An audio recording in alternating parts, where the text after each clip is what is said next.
Shalom TVJ family. Passover have several names in the Hebrew language. The first name is Chag HaCherut, or the Holiday of Freedom. In ancient times, this name came to symbolize the children of Israel going out from slavery to freedom. You see, the Jewish people were slaves in Egypt for over 440 years.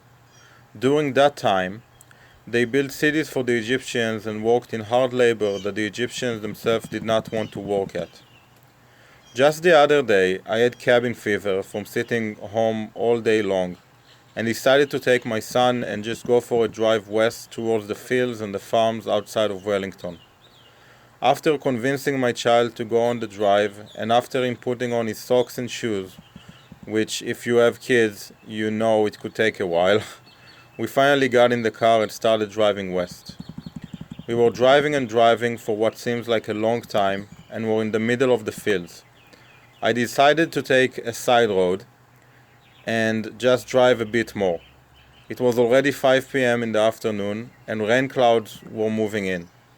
I noticed that in one of the fields there were big 18-wheeler trucks with buses next to them and people in the fields picking up vegetables, and I decided to look carefully on what is going on. All of the workers, completely all of them, were migrant workers, mainly Hispanic or Mexican. They were working in hard labor, picking up vegetables manually and breaking their backs all day long in that work. Again, it was 5 p.m. They started working in the morning and they were still working. After returning home, I decided to check why all the workers were Hispanic and how they are being treated. I was afraid that we are acting like the ancient Egyptians and exploiting the workers for the hard jobs that we do not wish to do. What I found was the H-2A visa program. This is from the internet. An H-2A visa allows a foreign national worker into the United States for temporary agricultural work.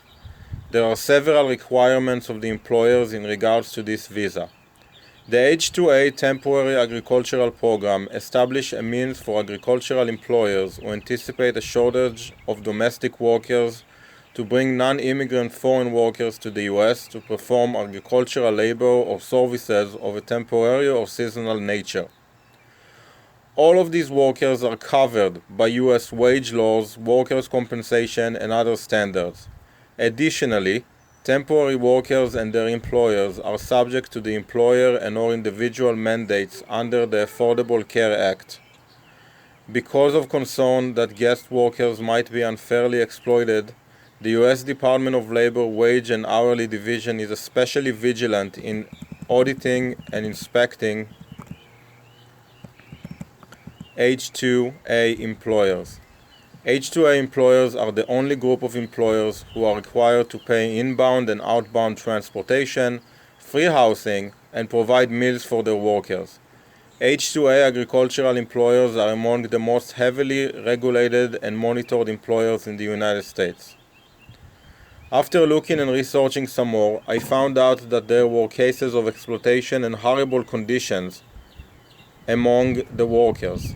But, because of efforts of the American people and human rights activists, most cases were resolved and the workers are now living in better conditions. There is of course more to be done, and we all need to be vigilant in ensuring that the workers' rights are kept. But I no longer felt like an Egyptian who exploited other people, ancient Egyptian. I am proud of my country as a whole, and of making rules and regulation in order to ensure that the workers are treated fairly and have their constitutional rights of life, liberty, and the pursuit of happiness. It is very hard work to pick up vegetables from the field. When we go to Publix to buy vegetables, or when we open the fridge at home to take a carrot, cucumber, or a pepper, we should always remember that someone worked very hard ensuring that we have what we need. We are all part of this great system, and all of us are doing our part in ensuring that we have food, medical treatment, electricity, water, and all of the other essentials that we cannot live without. We are all contributing to our wonderful free society here in the US, and we are all in this together.